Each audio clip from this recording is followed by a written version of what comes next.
What's up, guys? Welcome to the Fat Podcast. Fat Podcast, we're in the building, y'all.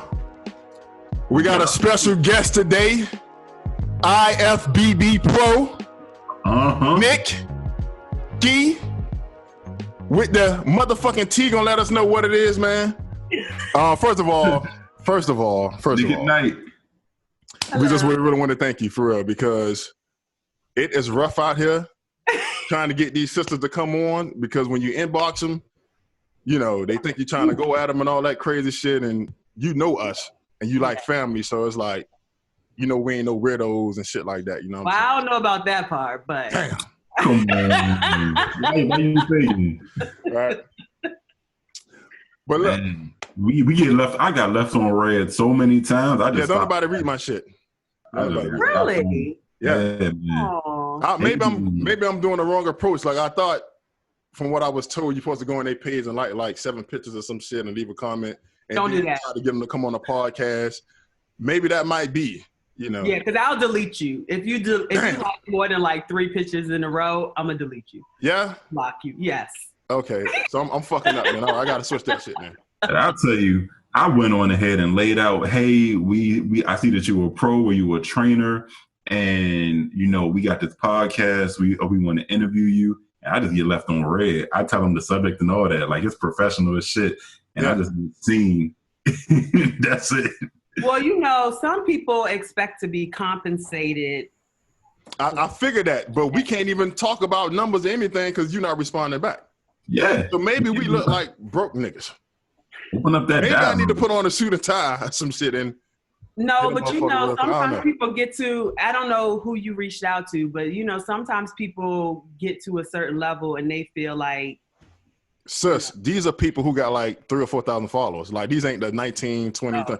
If they acting like that with 2,000, 3,000 followers, we out of luck. Well, it's funny because when you guys asked me, those were the type of things I was thinking about. Like, there are people who, well, maybe that would be one of the questions. Well, no, we might as well just go straight into that one now. Yeah, there are people who they become pros. A lot of these really quick overnight people, we'll just say women, because I'm a woman, we're probably going to be discussing women, but become pros, and then all of a sudden it's like their head gets so big. Mm-hmm. It's like, why, sis? Like, good. So that's good, because we want you to tell us, what is it like being a pro? What is it like being a pro? For me, it really isn't much different than being an amateur, but that's me. You know what I'm saying? Because one, I got into bodybuilding before it became this whole Instagram, doing it for the gram type thing. Like before it became all cute and shit. Before it became all cute. I started bodybuilding in 2012, 2013. So that's yeah. Hey! I didn't know that you've been in the game that long. Yeah. 2012, 2013, I started off in figure.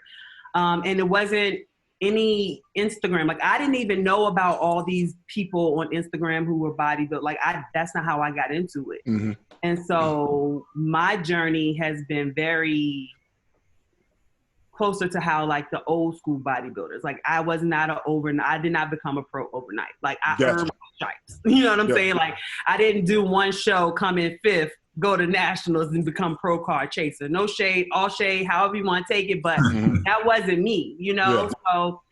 So for me, actually, when I finally got my pro card in 2018, it was almost like a relief, but more like, okay, now I can finally just like take a break for a second and breathe, because I had been doing this nonstop for like 6 years in a row, nonstop. Yeah. But it's cool, you know. How did it feel when you actually got it? Like, all this hard work you've been putting in, now you finally got your pro card. How did it feel when you received it? Amazing. Like, I got clowned by most of the team because I jumped on stage. Like, if you see, I think it might be on my Instagram page, but I like jumped when they called my name first to go out. Like, I got called first. My number got called first, so I was center stage. And I literally like looked shocked because I had done several national shows before. I ain't never get first call out at nationals. Yeah. So I really wasn't expecting it. And I remember they called my number and I was like, who, me? Yeah. And coach was like, act like you've been somewhere before. I was like, what? Shout out to Rod Schmidt, man. In Alpha Zulu. Yeah. I didn't know if we could say his name or not. But Rob was like, for real, Nikki, like, act like you know. But I really genuinely was surprised. Mm-hmm. And then, like I said, it was kind of like a weight was lifted off my shoulder. Like, damn, I've been doing this for this long. And finally, like, it's finally my time. Yeah. But I will say that show, going into it, I was probably the most calm. I got played in the bathroom by a girl who I beat. Mm-hmm. But, and I was just like, I just took it all in stride. And yeah. So I got a question for you. So now that we know how you felt after you won your pro card, what was the driving factor back in 2012? Like, how did you even get into bodybuilding, and what made you want to turn a pro? Because most people, after their first show, a lot of people, you see if they really about this life or not after their first show, because it's a hard process. So how did you get in it, and what made you want to turn pro? So how I got into it was how a lot of people start. Well, short story, I've been an athlete all my life. Good. I'm glad you said that. Yeah, I've been an athlete. So it wasn't like you was life. Obese or out of shape. You was somewhat in shape. Oh, okay, good. So people need to hear that. But I was out of shape when I started. I will say that. So I was an athlete all my life. I started running track when I was maybe like 5 or 6 with Hershey, PA, track and all that. All the way through college, I ran D1 for Maryland, and then life happened, graduated college, started being an adult, and I started not liking the way I looked. So it was New Year's resolution, I'm gonna get back in shape. That was it. Bodybuilding wasn't even on my mind. Gotcha. It was just, I'm gonna get in shape. So if you see this little gym in behind me, it looked completely different. I was in there doing P90X. I was doing Shaun T, all those damn things. And I was making progress. I was doing research, trying to figure out macros and all that stuff. Again, all before the Instagram. So I was doing research on my own. And even though I was making progress, I didn't like the way I looked. My shoulders, like I am naturally like small up top, wide at the bottom. So I was like, I didn't like the way my shoulders look. I was like, there has to be a way that like I can balance it out and have like not knowing. And so did that. One of my sorority sisters, she was like, hey, I have a trainer that you might, want to work out with. So I go and it's Coliseum at the time, and I started training with him. And I remember the first or second time I started working out with him, he was like, have you heard of Iris Kyle? And I was like, I mean, I've heard the name, but I don't really know. He was like, yeah. He was like, yeah. So he's the one that kind of started pushing me towards bodybuilding. He's the one with the training and stuff. I didn't know what I was doing. So he was basically like shaping my body. And then so I started with him June 2013 at 155 pounds, but I was skinny fat. And by the time I stepped on stage, November 2013, I was 127 pounds. And this was your first show? That was my first show. Gotcha. The Jay Cutler Classic. And I came in second. All right. Yeah, I came in second. That's a great start. Your first time up. Well, that's the thing. And then we might talk about coaches, but he definitely was the type coach who did not big you up. Like he did not make you feel like, and in hindsight, I appreciate it, but he never I never had a gas head with him. He was like, oh, you'll be lucky if you come in 10th. Like he was one of those type coaches. Shit. I'm over here like, what kind of coach am I saying if I can't get you to be, top 5? But it's for some people, it's reverse psychology. Yeah. If I gas you up too much, then you start feeling yourself and you think you arrived, but you really haven't. And I mean, we can talk about that because Rod is similar in his approach. Yeah.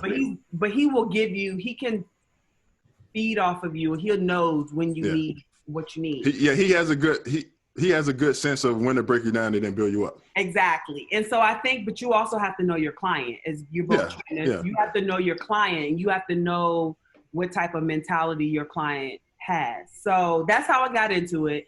And then as far as pro card, I can't lie. I can't say that wasn't ever a goal, but it was never a goal in my forefront. My goal was always to look better every time I got on stage. And I took a whole year off to grow. So like I said, I was 127 pounds my first show. I did not get back on stage until 2015. So I took a whole year off. Yeah. I did all the terrible stuff. I gained 50 pounds between November 2013 and January 2014. So I was out of figure by the time probably by spring. Yeah. I was lifting heavy. I was eating a lot, and I just grew. Like I put on muscle pretty Sometimes you need that break mentally. Yeah. If you're competing that long. And so I went right into women's physique. So my second show was in the Gladiator in 2015, when my women's physique debut, and I won my class. Then win the overall. Stacy ended up winning the overall. I don't know if y'all know Stacy. She ended up winning the overall. And then from there, I went to Junior USAs. And I will say, once I hit the national level, it was a lot harder for me. Yeah. The regional level was easy for me. But what changed at the national level? That's the next question. Like, what's the difference? The level of competition is crazy. Okay. And that was then. So imagine now. Like now it's because there's all different things in the mix now. But then, and it was like, so it always baffles me when I see these people, they go to one show, they place first or second, third or fourth. And they're like, okay, I'm going to nationals. Never been to a national show, never been to a pro show. I'm like, you have no idea. Not at all. I got on that, and I never really did. I always was in the top 10. I will say I was always in the top 10 until maybe right before I got my pro card. But them girls were shitting on me. Like, not playing. Not playing. I mean, my hardest part was getting in shape. Their conditioning is off the chain. Size, I was on par with size, but conditioning, I mean, the competition, and then they were just poised and polished. They have all these coaches who are, either pros for years. They have posing coaches. They have sponsors. They have it was just Nikki showing up. And my coach, we kind of had a fall. I don't know what happened, but he wasn't even really there for me my first show. He wasn't physically there? He was physically there, but I didn't see him. Like, it was, I mean, we've moved past this. So if he sees it, like, all love, David, I have no drama with you. But like, it was rough because I was kind of like flying solo. Gotcha. But yeah, so let me ask you something. So because a lot of people, like, give us a breakdown, like, competing on the amateur level and the pro level. Like, what's the difference? Well, I can't tell you about the pro level because I haven't even debuted yet. So when I tell you, like, it has never been, I have never been, like, pressed. I was supposed to debut last year, and things just kind of went awry. And so I wasn't ready mentally. Like, I was prepping, and then it was like, I'm not ready. I was prepping. I was actually...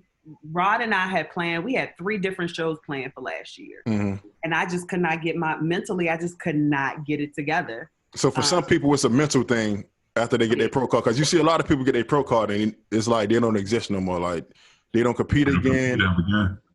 Or like they just vanish. So like, for some, then we know, based on what you're saying, for you, it's like a mental thing. It's not like, okay, I got my pro card, all right, so forget it. I don't need to do another pro show. I'm going to just...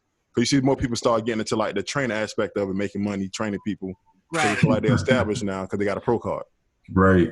For me, I was tired. I was burnt out. When me and Rod, I've had 4 coaches. So Rod is now my 4th coach.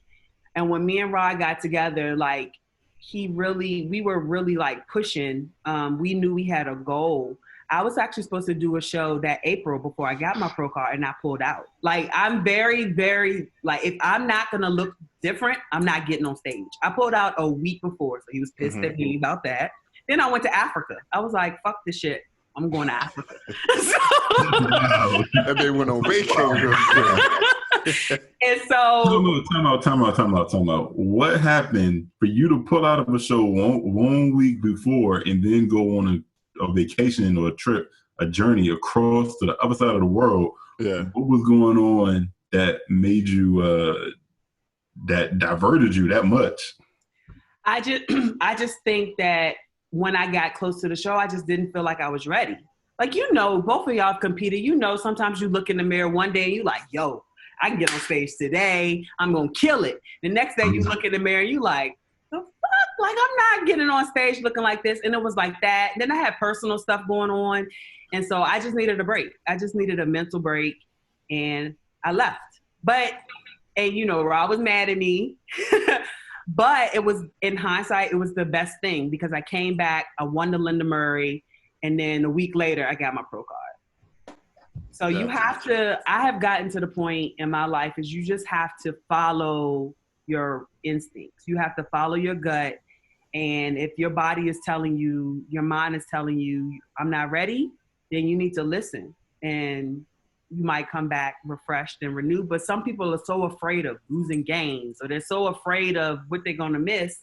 And I tell people all the time, there's always going to be another show. There's always going to be another show. So, but to go back to what you're asking, we had 3 shows playing last year and I just couldn't get my head into it. Yeah. I kept eating. I would be dieting and then all of a sudden, it's like, I'm going to drink. And I would tell them, I'd be like, Rod, I'm drinking tonight. Yeah. So it's just like. Now, is this because of the mental aspect of what was going on competing-wise or just not that, but everything else that was going on with you personally? Because sometimes what I notice is when you're competing, your personal shit got to be in order because if not, it kind of throw you out the game. It fucks you a lot. Yes. So now you eating emotionally, stressed and all that shit, you're holding on to shit. So like. That's exactly what it was. Because in the previous podcast not too long ago, we were just giving examples of what men go through when they're competing and how sometimes it could be selfish and things like that. And so for women, I'm quite sure it's probably the same thing. Like when you all competing, the whole aspect of, the emotions, because I'm quite sure y'all's probably way harder than us. When I lock in, it's like, I don't go out. I don't talk to anybody. So now when you're like, if you're in a relationship or you got other stuff going on that distracts you, it's very easy. And like, again, y'all have done it. So it's very easily to get distracted the closer you get to the show. You're hungry, you're tired. You don't want to do it. You don't want to get up and do fasted cardio. People have this image that like, we just, oh yeah, I can't wait to get up at 4:00 in the morning and do an hour on a step meal and then go to like, don't nobody want to do that life. I want to sit on my couch and eat ice cream. Like I'm not trying to go to the gym. Yeah. So when you start having other stuff, you have work, you got relationships, if you got kids, you got family, all that stuff. And like you said, as a woman, then we got our hormones and all this other stuff going on. If you're not dialed in, you can very easily fall off track. And it don't take much to throw off a whole prep. Y'all know that. I know y'all heard Rod's story about the macaroni and cheese. So it's like, so it don't take much to throw off a prep the closer you get. So, but I'm in prep right now. So that's what's up. Okay, that's what's up. Should be debuting in September if we're allowed to go outside. That's if this shit go away. Otherwise, I was gonna be competing at home. Right. So, can y'all hear me? Mm-hmm. Yeah. Okay, so you've kind of outlined where you started from and where you are now. I know one question I got for you is, where do you want to go now that you are a pro? Like, how high are you trying to aim for or reach for at this point? Well, I mean, I want to qualify for the Olympia. I think that's the ultimate goal. But for me, again, I do everything in baby steps. So right now, I just want to debut. And I want to debut and I want to kick up some dust. Like, all right. Like, that's my goal right now. And then, I meant to have it for the podcast, but I have a book that I had started back in 2013 and I wrote down I feel like I've heard Gary talk about this, and you probably talked. I literally wrote down all of my goals for bodybuilding. And so far, I've crossed off every last one. But it started off like be top 10, be top 5, be top 3, win the show. Like, I broke it down like that. Now, I skipped some steps because I was blessed and fortunate. But so my first step is the debut. That's right, debut. Then I want to win a quality pro show and qualify for the O. But I don't want it on no technicality type shit. Like, even with my pro card, another thing with Rod and I, because the show that I ended up doing where I won, I didn't want to do that show because I felt like it wasn't the show that I should win my pro card at. And I did, and if I was going to get second, I told him I wasn't going to accept my pro card. That's the type of mentality that I have. I was like, wait, what? Yeah, that's wild. I wasn't. I was like, if I get second, I'm going to keep competing until I at least win my class. Like, I was not going to accept the pro card. I didn't want no second place. I didn't want to slide down. And some people are okay with that, and that's cool for them. They still a pro. It doesn't matter. You know what I'm saying? But for me, I didn't want any consolation prizes. I needed to win it, and I needed to earn it, and I needed to feel like I was the best on stage on that day. And it's the same thing for my pro debut. So what's your prep life right now due to this whole pandemic thing, and like your training and everything? Like, you have a private gym you training out of, or like how you still working out? Okay, so you're not at home. You got the gym in the background. Yeah, I have my own gym while everybody else was running out to get toilet paper. I was running out and buying a bench press and a leg extension and a sissy squat. And so my training, other than it's obviously not as heavy as I would normally go in the gym, but I can actually, other than a leg press, which I asked Derrick about the other day, other than doing leg presses, I do the exact same workout. Like for the podcast, getting ready, I just ate. I was supposed to eat at 2, so I just ate a little bit earlier. Thank you. I still do my cardio. I'm actually probably doing better now that we're on lockdown than if I had other distractions going on. I had nothing else to do. So due to the pandemic, it's not affecting, how you're supposed to be in the training. Nope. I mean, other than you kind of limited in training, but other than that, you still making sure you make it happen. And I mean, and as far as diet is concerned, anybody who's prepping, there have been a couple people who told me they're pulling out of their shows because of this, because they can't go to the gym. And I'm telling them, I'm like, your diet is your diet and your cardio. That's going to be your main thing, especially if you're already close to the show.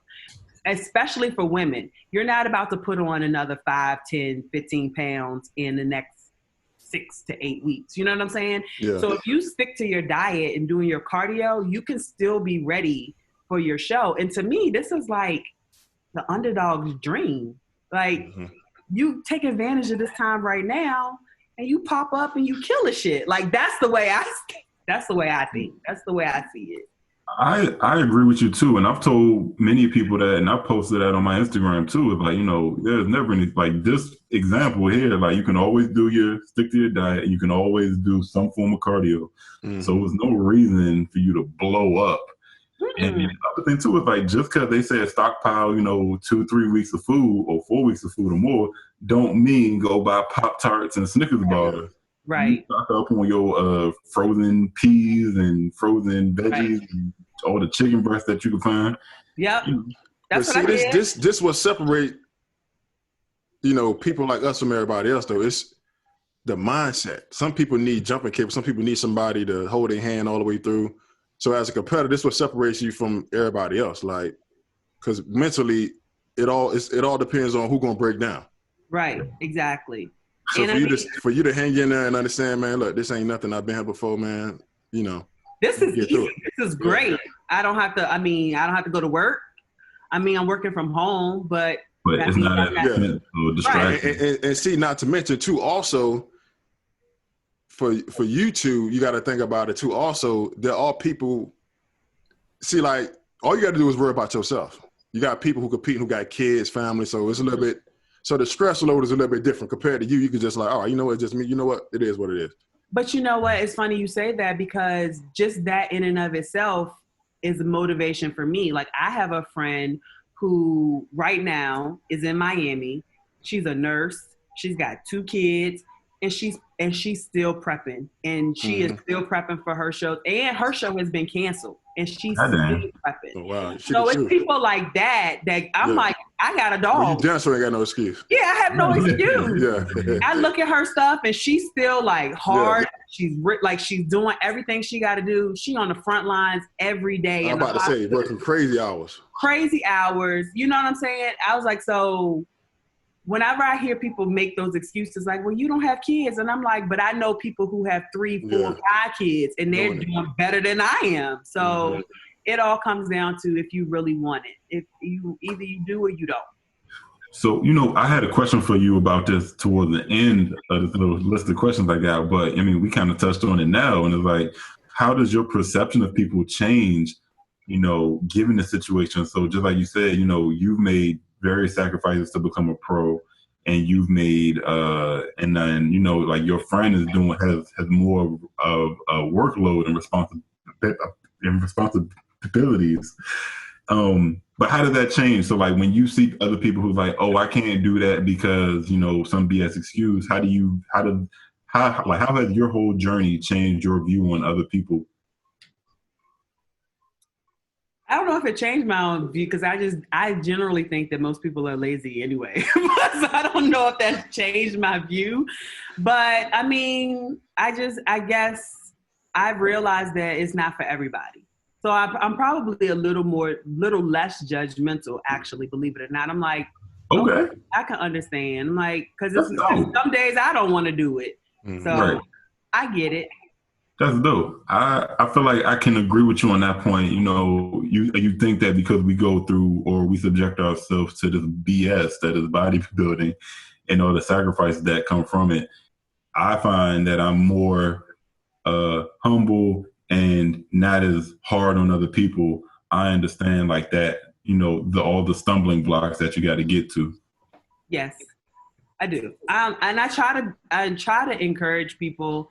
For me, I kind of stopped posting a lot of fitness stuff on because I don't want people, because it got to the point where people thought that was like all I was in my entire life. And I think you have to be very careful, because you can get sucked into this. You can get sucked into bodybuilding. You have nothing else going on. And then when there's a pandemic and the gym's closed, you're ready to hang yourself because you can't go to the gym. So for me, I want people to see, and this kind of go off the question that you asked me if it was okay to add, but I want people to see that you can be a female bodybuilder. You can work a 9 to 5. You can have children. You can do all of these things. You don't have to just be one thing. And I would rather people see yeah, I'm a female bodybuilder, but I'm still a woman. I still do this, do that. I just don't want to be pigeonholed into one thing. And I think we can't change people's perspective about that. And the reason why I'm saying that is because people who don't understand commitment and discipline is foreign to them. So somebody could see you and be like, all she do is fucking work out. That's it. Not knowing you're an educated black woman, you have a degree. You know what I'm saying? You're just not a fucking gym head. And I think a lot of people, especially out of the old gym we was in, that's how they viewed us. They just work out, they don't know shit. Not knowing we got doctors, lawyers, we got all type of shit in this group.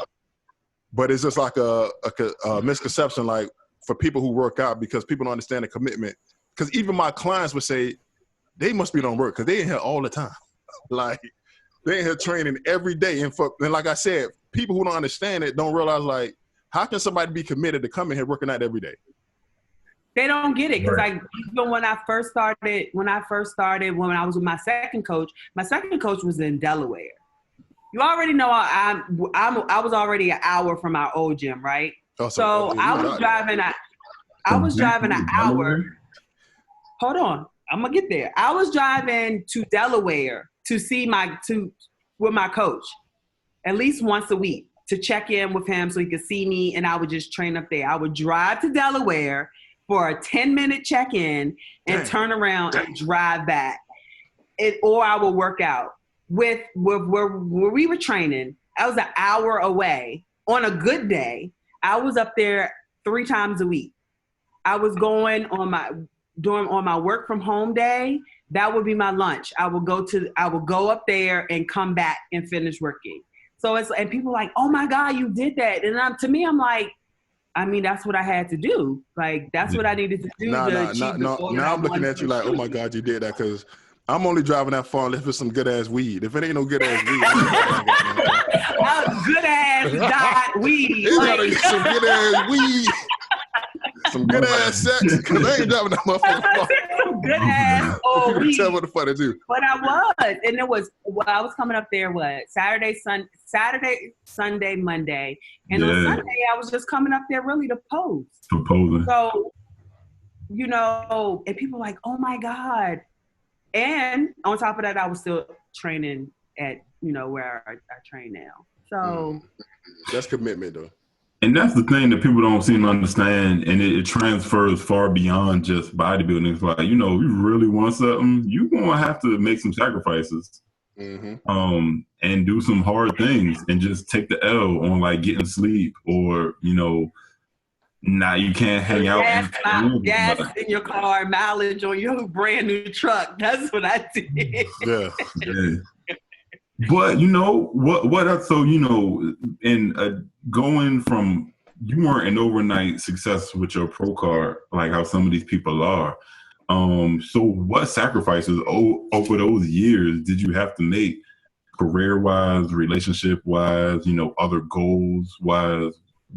What are some sacrifices that you had to make other than just, the extra time, money, and energy spent putting into your physique?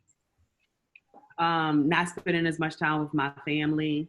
My family is not all local. None of them are local. So I miss like birthdays. I miss like events, special events. Couldn't eat on Thanksgiving, which is my favorite holiday. That's another misconception. Like, I eat. So for the first couple years, I was not in a relationship. As far as work is concerned, I really didn't have to make any sacrifices with work, because I'm fortunate enough to have a job where I can, like, I had time off and stuff. So I could take time off from my shows and stuff like that. My friendships, I lost some friends. I grew apart from some friends because, like I said, at some point in the prep, you have to go into a hole. And I was prepping for 9-10 months, some years. Yeah, I think my longest prep was 36 weeks. God, 36 weeks. Yeah, I think that was my longest prep. And but on a side note, for most people who are new to bodybuilding, a prep that's about 20 weeks should be what people are doing. I know I got caught in the habit of doing these stupid ass 8-week preps, and that is a complete wrong thing to do. I would be up there looking like Megan Thee Stallion if I went up there on the 8-week prep. Give me 8 weeks, man. I take 8 weeks all day. Give me 8 weeks. Give me a fucking drive me out. Put me. Let me tell you, if I went up on stage after 8 weeks, it would be a straight Uncle Luke video. I can't do that. Like, put me on stage, coach. Hey, I'm sure you would win a trophy in somebody's eye. Not in the NPC or the IFBB. They taking that ass the fuck off. Not them. She don't get that jiggle off stage. So, but yeah, so those were probably my big, and not being able to eat or drink. Mm-hmm. Okay. So the family and the relationships one of the biggest toll. Yeah. Personal relationships, because people don't understand. But I've trained my family now, so now they get it. And my closest friends, I get it now. Now they ask, they're like, "Are you prepping? You have a show coming up?" Yeah. So we are running a bit short on time. I think this. So we got to start part 2. And we're gonna have to so we just gonna have to do a part 2. Everybody, stay tuned. Part 2 is coming.